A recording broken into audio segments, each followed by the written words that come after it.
The Crunchyroll Anime Awards 2024 has concluded just a couple of minutes ago by the time of this recording, and today I'm going to be reacting to every single winner, well, not every single winner, just the ones that were featured in both the pre show and the main show, and give my thoughts. Now that I've gone ahead and promised last video when I did this anime awards that I was going to be watching the rest of the nominees that were featured in the ballots for this anime awards.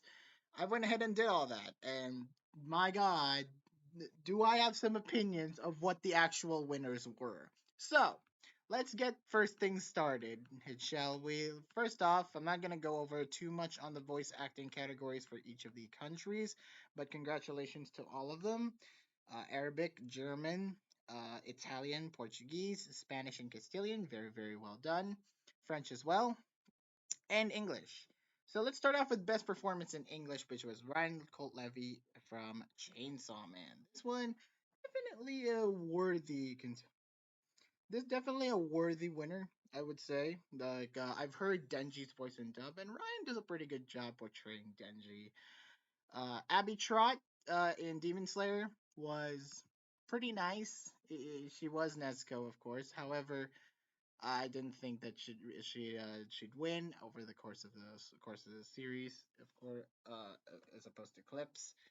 Marisa Duran in Hell's Paradise was okay as Sagiri. Johnny Young Bosch did his part as well in Bleach, being Ichigo. Austin Tyndall as Millions Knives in Trigun Stampede did all right as well, and Lexi Nieto as Tomo Chan. She portrayed the tomboyish voice a bit too well, and that's why she didn't win. So, congratulations again to Denji for winning. Very worthy choice. Best one in Japanese, it goes to Yuichi Nakamura, who plays Gojo in Jujutsu Kaisen. Kind of expected. He is probably out of all of these, he's probably one of the more notable names in the modern Seiyu community, so it's not surprising to me that he would win. Atsumi Tanizaki as Anya did very well, garnered some votes. Actually, I know I don't know the statistics of votes, but I feel like Anya did definitely some votes. Definitely won over a lot of people over the course of Spy Family. Um, Who's this in? Oh, this is Denji. He did well. He did well as Denji, although I preferred the dub voice of Denji the more I think about it. So this is definitely, so Ryan definitely deserved that one. Mayumi Tanaka, the OG for One Piece, very very solid nominee choice.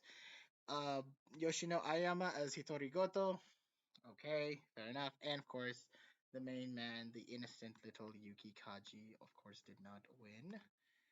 Um, but he has won. But he has won this award before, so I'm not too bad by him. All right, let's get into the meat and the bones, shall we? Best romance. Horimiya won. One freaking series I haven't really watched, and this one won. When you look at the nominees, though, my God, Horimiya got some stiff competition, if I do say so myself. I mean, okay, it is the follow up to Horimiya, which already won a Best Romance, I believe, in 2021. So it's only natural that the follow up sequel would win this award. But, however, this competition was stiff. My Happy Marriage was a brilliant romance. It does. It is the best way I can compare My Happy Marriage to is basically a Philippine drama in anime form because it's got all the hallmarks, all the traditions of a Philippine TV drama, a normal one, a telenovela, if you will. But it's portrayed in a way that it's very dramatic. It's very in the feels. It's very emotional, and it's very good. You really feel for the main girl and guy for this one. You really want to make sure that they come out okay. Skip and Loafer, that is not a romance. That is a slice of life. Insomniacs After School, very, very well done romance between the two main leads. And just, the chemistry that they have, just exploring the world. And of course, that final scene at one of the last few episodes is so damn beautiful. I would go and rewatch Insomniacs After School if I'm feeling on a bad day. It's great. My Love Story with Yamada-kun at level 999. Why is this here? And why is Dangerous in My Heart not on here? This one is a generic ass shojo with a lot of gamer references. This one is just very generic, very basic. You've seen this a lot in anime, and I wish the Dangerous in My Heart would replace this. And Tomo-chan is the girl. It's the typical ass best girl show. You've had things like Komi-san and Nagatoro and My Dress Up Darling, and Tomo-chan is just the latest edition of that. And I'm not surprised it didn't win either. So Horimiya won. Congratulations to it. I really wish they picked My Happy Marriage or Insomniacs After School, but okay. Next up, Best Fantasy. Really? For the second year in a row, Demon Slayer won Best Fantasy again. Ay, anime fans, you're just you. this is a this is a big problem that I have when it comes to the award system. Right? Why give it the fan vote? The only fan vote they're gonna get is all the popular all the popular shonens, all the ones that just recently came out and just impressed the hell out of us because we're all goldfish brain apparently. Anyway, rant aside, Demon Slayer won, which is undeserving. It's undeserving award for the second year in a row, especially when you consider the best fantasy nominations. You got Mashal, which is a Harry Potter parody, but it does have the fantasy element down well. Ranking of Kings, which nobody watched because it's just an OVA with a lot of side stories, but it is a fantastic fantasy story. Hell's Paradise had a lot of fantastical elements that I really enjoyed, especially in the later season of Hell's Paradise. It is definitely leaning more towards the fantasy element, and I love that. The world building's fantastic. The characters all interact in the way that they're used to, and the protagonist Gabimaru is an interesting protagonist. So I would love to see a season 2 of Hell's Paradise. It's really a shame it didn't win. Mushoku Tensei, despite being the best incarnation of the best season that we've had of Mushoku Tensei yet, I'm not surprised it didn't win. It's too niche. It's too niche why it didn't win. And Ancient Magus Bride, again, not a lot of people really love. Not a lot of people really are very keen on this series. So unfortunately, I don't know why Crunchyroll decided to nominate that. But hey, Demon Slayer won. It's the shonen fans. Best drama.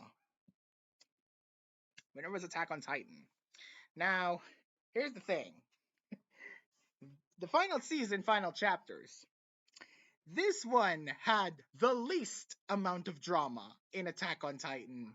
Out of all the Attack on Titan seasons, this one had the least drama. Because it was just all action in the fight against the founding Titan, Eren Yeager. So it's I feel like this is the most this is the least deserving or the worst option you could pick because good god, as much as I love, don't get me wrong, I love Attack on Titan final season final chapters. It is great. It's just not dramatic enough that it would win best drama when you consider the other nominations, which had way more of a drama element to it. It was way more dramatic and way more displayed like emotions and feels and character narratives and just so good. Oshinoko, for example, had an amazing, had great characters and a lot of fantastic story beats that really lent itself to a good drama. Heavenly Delusion, great freaking show.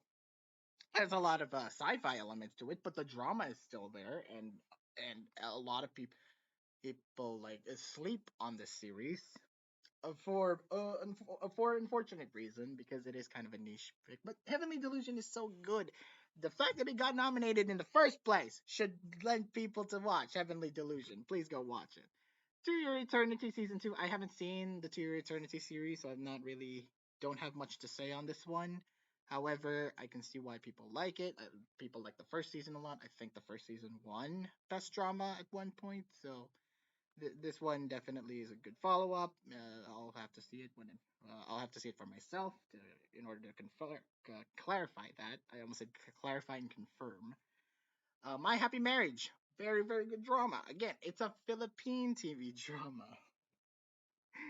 A lot of people, I feel like a lot of older generation, a lot of the elderly would really enjoy My Happy Marriage because a lot of elderly people here, at least adult Filipino women, really like telenovelas here, so they would get into My Happy Marriage if I want to recommend them anime. And of course, Vinland Saga season two, which is a fan favorite.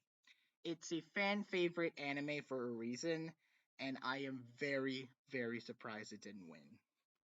I was thinking Heavenly Delusion might win. I was thinking Oshinoko might win, but I was most sure that Vinland Saga might win. This one, this one is a massive L on Crunchyroll's part. Nah, Attack on Titan. Nah, as much as I love Attack on Titan, like this ain't winning best drama in my book. Best comedy, Spy Family, season one, core two. This was just the introduction of Bond and the stoic girl that Lloyd plays tennis with. This was that season, and this won Best Comedy. Well, well, well. All right. Well, season two aired in I think summer or fall of 2023. It was not that long ago. I think it was fall, but yeah. Spy Family. I mean, it's a good show, but like, look at the nominations. the nominations are the nominations are something left to be are definitely have some funny moments in them. Like Bocce the Rock. Bocce the Rock. I personally didn't find it funny. Some of the animation scenes were unique and brilliant, but the funny I just it was just built on the introvert humor and why haha funny introverts overthink everything. Yeah, I didn't really like Bocce the Rock's humor, but I can see why people like it. Mashal, Magic and Muscles, definitely a funny show. Definitely a way funnier show than most people would give credit for. It's got a great, it's got a great parody, and the protagonist is basically One Punch Man but in Hogwarts. It's good. Urusei Yatsura, I haven't seen it yet, but I'm planning to watch the original first before I even dip my toes in this remake. Buddy Daddies, Buddy Daddies. It had its moments. It definitely has its moments. It's basically these two are basically clones, but Buddy Daddy's had some unique moments that stand out of its own. I really like Miri, and the bond between Kazuki and Ray is definitely worth some giggles and some laughs. There's a lot of funny moments in Buddy Daddies. And of course, Zom 100. This show makes me smile. This show just makes me smile a lot. So yeah, Spy Family. This one, out of all the nominations, this one it's an okay pick, but like there's definitely Buddy Daddies or Mashal could have won this, and I would have been even happier. So yeah, I'm not surprised Spy Family won. It's the popular vote. Next up, Best Action. Are you surprised? Are you surprised at all that Jujutsu Kaisen won? I'm not. Considering this was one of the shows I've managed to actually finish in a record 3 days. Well, the Jujutsu Kaisen is definitely the action scenes in Jujutsu Kaisen, especially in the Shibuya arc. Those were definitely some of the best action. Although this only counted the hidden inventory arc, which yes, it does have a lot of good action in it, but there was just so brief. It's only 5 episodes long, and yet this was earned enough to earn some awards. Some of them undeserving. We'll get to that. And um, but yeah, Jujutsu Kaisen. This one I didn't mind that it would win best action because it's Jujutsu Kaisen. The strongest suit is basically action. It's just no substance. It's just all fights. So yeah, this one definitely deserved the win if you want. But although, like Attack on Titan had some really good action, especially in the final chapters, especially during Hanji's fight, and of course the battle against Eren was amazing. Was had some bona fide action scene that screams peak. Chainsaw Man had some brilliant action as well. I really love the hotel scene. My favorite arc of the first season of Chainsaw Man is definitely the hotel scene. Um, but yeah, the action in it, I can see why people love it. It's great. Although I am really surprised it didn't win anything. We'll get to that. Bleach, it's Bleach. It's good on Bleach for even making it in. Demon Slayer, of course. Even though I saw in the preview in the little thing when they're showing best action. Um, it's fine. It's the Swordsmith Village arc, which is not a lot of people's favorite arc, but somehow it got nominated a lot. And of course, One Piece, which it's One Piece. What more can you say? Yeah, I'm not mad at Jujutsu Kaisen. I'm just underwhelmed. Next, must protect at all costs character. Anya Foja won again. This is the second year in a row that Anya has won, and I'm not surprised because this is during season one, core two, where Anya was at her most annoying.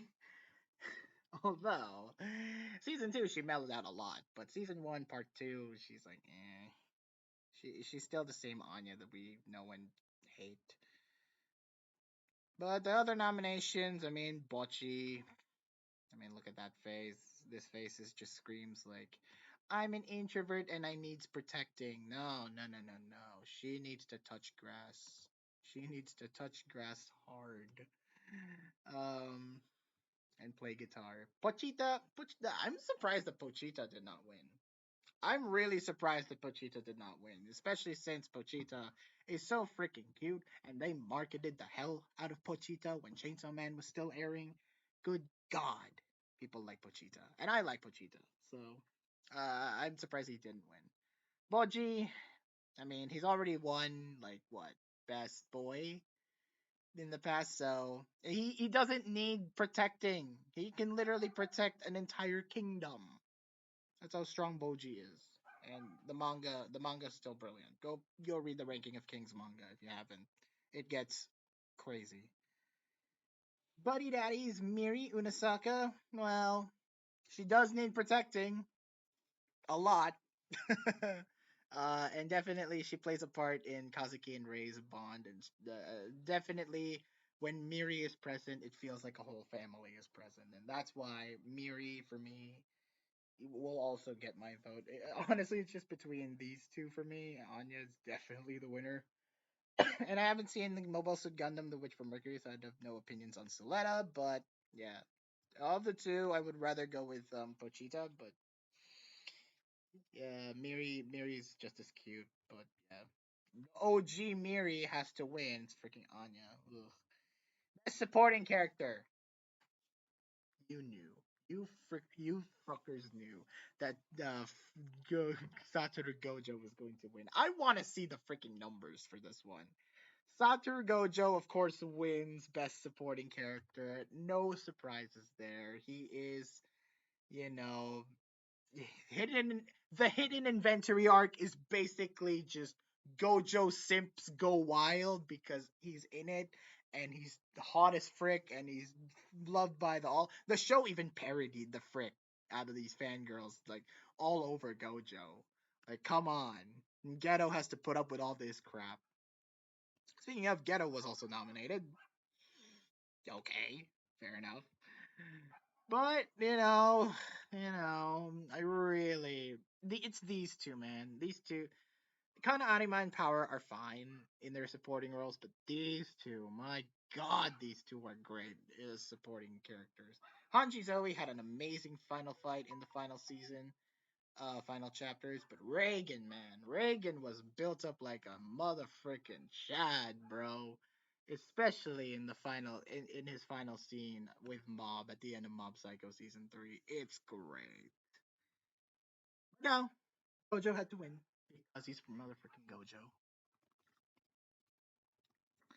This main character. This went to Luffy. Fair enough. He's been around for a long time, and he definitely deserves it in this current iteration of One Piece. The nominations, of course, were Denji, who's been brilliant in Chainsaw Man, Bocchi, who's been an introvert, which a lot of people relate to, and Eren Yeager, which main character.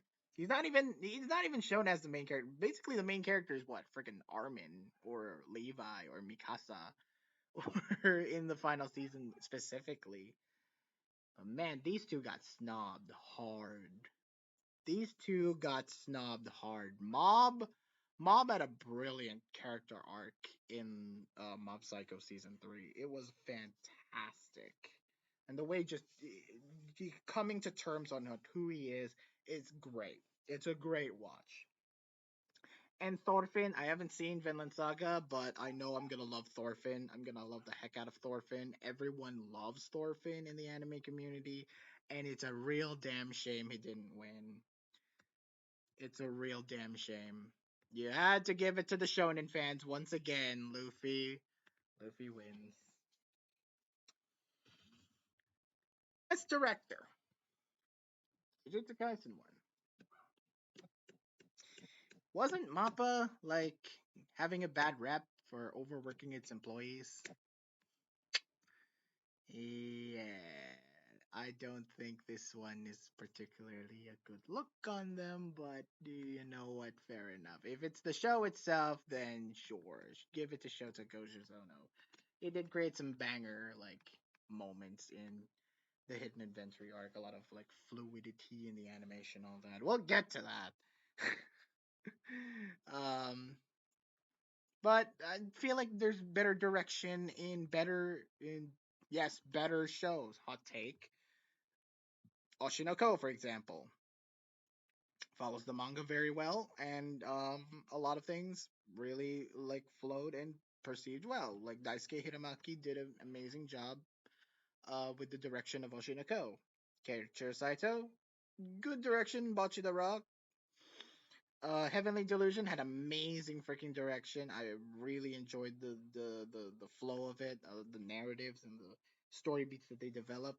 Yuichi Hayashi, very successful with Attack on Titan, and Ryo Nakayama with Chainsaw Man also did well. But yep, you have to give it another one to Jujutsu Kaisen. Best anime song, and no surprise at all, it was Idol.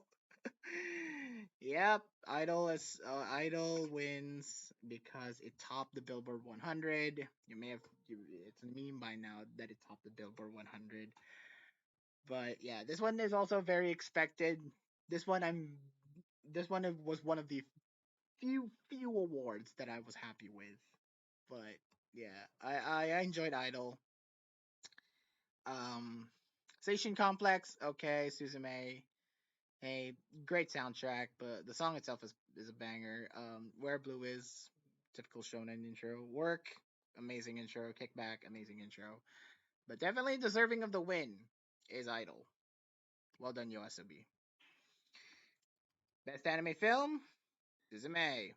No surprise there, even though personally, I don't think Suzume is as good as, say, a Your Name or a Weathering with You, but hey, Makoto Shinkai was on stage as well, and he had to accept this award, and he looked really dapper, okay? His sunglasses, and that haircut. Good on you, Shinkai. Good on you, Shinkai. Of course, I'm not gonna talk too much about the best film because I haven't seen this, or this. I've seen Kaguya-sama, and it's alright. And Blue Giant had an amazing freaking soundtrack. And that's really it. The movie itself is a lot left to be desired, but the soundtrack is phenomenal. I would go watch Blue Giant only for the performance scenes, jazz scenes. It's amazing. Next up is best score, and no surprise because it's Hiroyuki Sawano who composed the Crunchyroll Anime Awards theme. He was also there. Attack on Titan won, which you know what Sawano cooked, and Sawano cooked hard with Attack on Titan, and yeah, the fights in at the final season, final chapters was good. It was solid. It was very very like very orchestral, very dramatic, uh very epic sounding. It felt like a movie. It felt like the Avengers versus Thanos in Endgame. That is the best way I can that's the best way I can compare Attack on Titan final season 2, even though I haven't seen Endgame. It basically puts Bocchi the Rock, Oshinoko, and even Suzume to absolute shame. These two might have a shot, especially Chainsaw Man, but a deserving win for Attack on Titan, and probably the one I'm more happy with is Attack on Titan. All right, time for the shitload. Best ending sequence: Akari from Jujutsu Kaisen. Why Akari and not Mephisto? I genuinely want to know. I genuinely want to know why. Why isn't the meme song? Why didn't the meme song win? This is definitely like one of the best visually looking and the best song sequence and endings of all time. It's visually stunning. Like the colors they use in the ending, especially for the star eyes. It's great. Ugh. Mephisto didn't win. Happiness of the Dead. I was very. I like the song. I like. I more like the song of it. Also because it's on 100. I like Koi Kagare as well. I like the ending sequence of it as well. Color is fine, and this one is the Maximum the Hormone intro. It's fine. It's Maximum the Hormone. Who really can compare there? But yeah, there it is. What I don't. I'm not happy. I'm not happy with Jujutsu Kaisen winning here. It should have been Mephisto. What I'm not But I'm even more shocked, and what I'm even more surprised is that Jujutsu Kaisen also won Best Opening, Ao no Sumika, which is the most shonen of shonen intros ever, and yet this wins. Come on, anime fans! You literally have the best freaking song that topped the Billboard 100, and this didn't win. Idol did not win? Are you kidding me? Hell, I wouldn't be angry if Kickback also won because Kickback was an amazing song and it had a great visuals.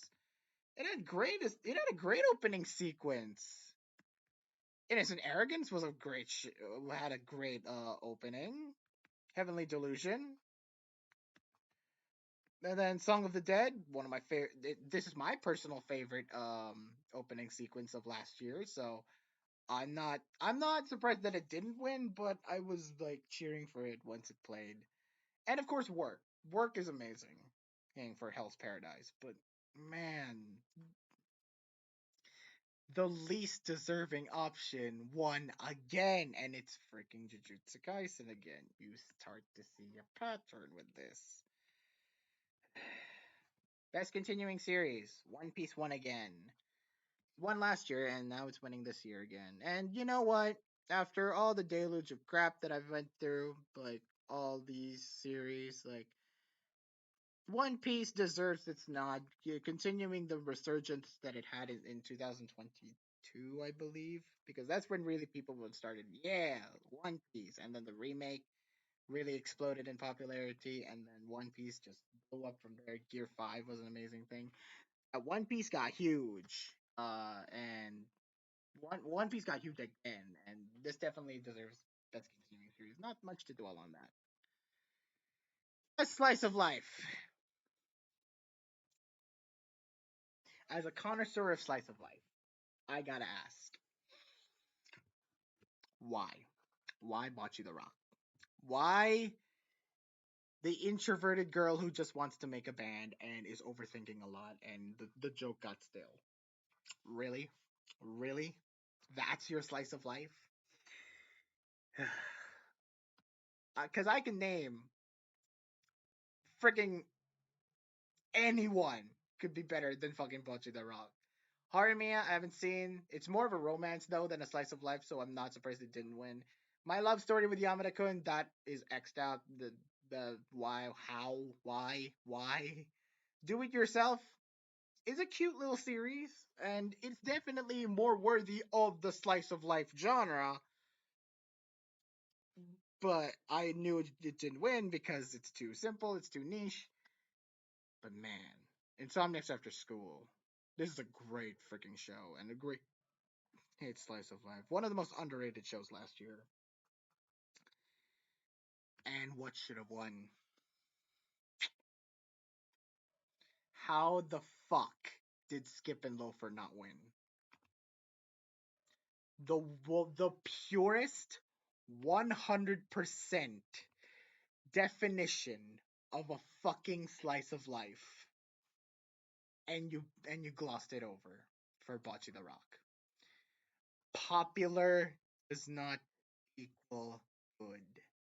Skip and Loafer got snobbed for Bocce the Rock. And it's the freaking award where Sasha Banks had to present. Why does it all tie back to wrestling as well? Best art direction, Jujutsu Kaisen. I mean, no surprise there. The colors of this is beautiful. Although, come on, I know this show was bogged down because of the delay, but people have got to remember that that first episode really slapped. Zom 100 is so freaking colorful and so freaking good. Like, come on. That's my rant as a Zom 100 fan.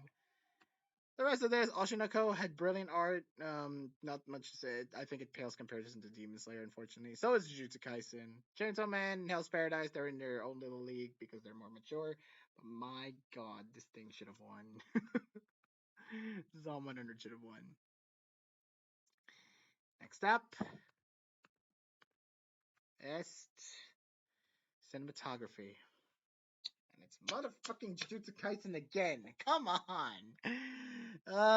As much as, Jujutsu Kaisen is a fumbled mess, especially in the Shibuya arc, it really only told one story, the Hidden Inventory arc. It only really told the most baseline of basic shonen aspects, and yet this one, Best Cinematography? Come on. I would have been more happy if Attack on Titan won. I would have been more happy if Chainsaw Man won. I would have been freaking ecstatic if Heavenly Delusion won. And I would have been fine if Vinland Saga won. But yet this one, I'm progressively, you can see I'm getting even more angry. Sorry if I'm starting to get a little bit more angry with this one because my god, the worse the night is for me when looking at these awards. The more time passes and the more I'm thinking, I look at these series and I go, why the frick did this win?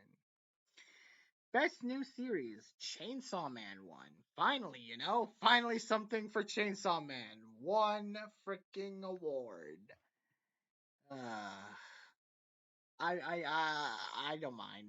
I mean, I don't mind it, but the hype died down for Chainsaw Man very quickly, especially in 2023 when Demon Slayer and eventually Jujutsu Kaisen um took over for Mappa. But Chainsaw Man was still pretty good and um definitely like this one I'm on the fence of for in terms of best new series because Bocce the Rock, Oshinoko, Hell's Paradise, Heavenly Delusion, and Zom 100 all freaking are much more palatable, much more better contenders in my opinion than Chainsaw Man. But hey, if Chainsaw Man was going to win anything, best new series, I wouldn't complain, especially because it got snobbed for a majority of these awards.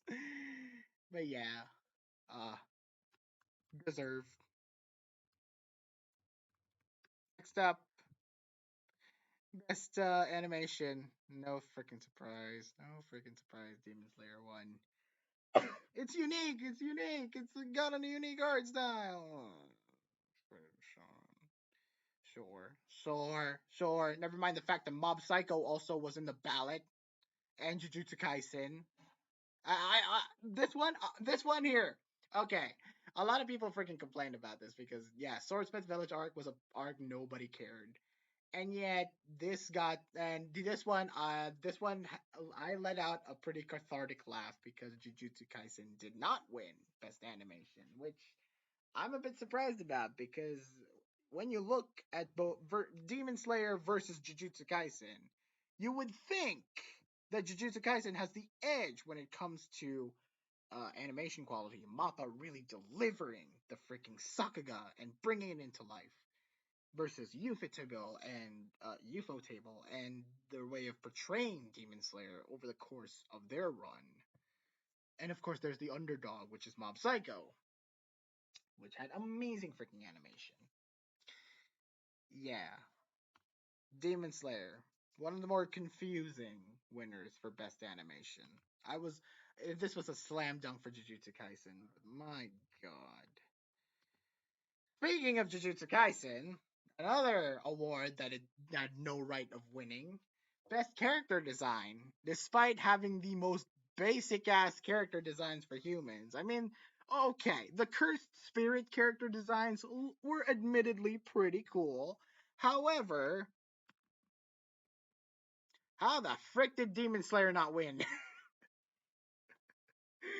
To me, I thought Demon Slayer was going to win this one. Their roles are basically reversed with best animation. They should have won best character design, and Jujutsu Kaisen can win best animation. Who cares? Ugh. Chainsaw Man, though, despite the character design for the humans looking a bit too a bit too papery, I still liked it. I still vibed with the characters in Chainsaw Man. But man, Hell's Paradise got snobbed. This is my slam dunk win for best character design.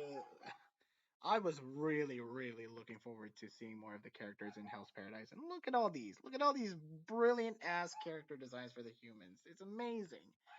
And yet you had to go with the most basic shit because Shonen fan syndrome. Poor Trigun Stampede as well. Oshinoko had no chance of winning though. So yeah, best original anime. Buddy Daddies won. Finally, an anime which I'm very happy because Buddy Daddies is a pretty good show. I would definitely recommend you guys watch Buddy Daddies. It is a Spy Family clone, but Kazuki is a Kazuki's a likable guy. Ray is everyone's favorite because he's relatable, and Miri is freaking cute. Although, oh man, if I had to pick what I would win, I would rather go with either Akiba Maid War or Birdie Wing. Both series feature like women, first of all, women, and they go on these like violent adventures. One's for well, of course, one's for maid cafes in Akihabara and one's golf, but both tell compelling stories, man. And I enjoyed the hell of a lot with both Birdie Wing and Akiba Maid War. Both are amazing shows. Do It Yourself is a cute little series. Marginal Service, I mean, it had premise, but I was just bored for the majority of the series. And the ending though was interesting. I liked it, and I haven't seen Gundam. So yeah, I would vote. I would have voted for these two, but yeah, I wouldn't mind Buddy Daddy's winning. It is a pretty it is a fun show. And finally, anime of the year. Really, 5 episodes. And you know what? It don't matter. It doesn't matter if the story is good or not. It doesn't matter if the animation is good or not. All it matters is the freaking shonen fans, and all their shonen fans' cream dreams come true. Jujutsu Kaisen, the most mid shonen of all time, garners 2 Anime of the Year wins. Season 1 won in 2020, and Season 2 won in 2024. And Jujutsu Kaisen Season 2 won for the Hidden Inventory arc, not the Shibuya arc.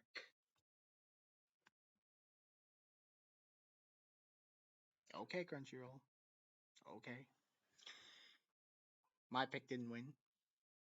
This was a lot of people's pick to win, and it didn't win.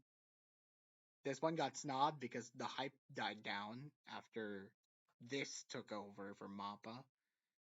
These two have no chances of winning at all. So yeah, this anime, the anime of the year, ultimately left a bad taste in my mouth, and it ended up being the Jujutsu Kaisen Awards. Just look at the amount of times it freaking won. Jesus Christ. This is definitely going to go down as one of the more underwhelming anime awards. Actually, for me, it's one of the more frustrating years for as an anime fan because I've spent all that time, all that effort, and despite me trying to give Jujutsu Kaisen a chance, yeah, this one anime of the year. Shonen fans. It's all the shonen fans, man. They're making me mad. So I got to end this video now before they tried to cancel me. So thank you guys so much for watching. Let me know in the comments below who you would have voted. Who would you have picked for anime of the year? I certainly have a lot of things to say about anime of the year, but uh let me know who you guys think should have won all these awards, and let's have a healthy discussion down in the comments below. So, thank you all for watching. Please like this video, subscribe, click that notification bell so you won't miss any of my videos once they come out. And I'll see you next time when we roast the Anime Awards again next year. This has been Mikoi, signing out.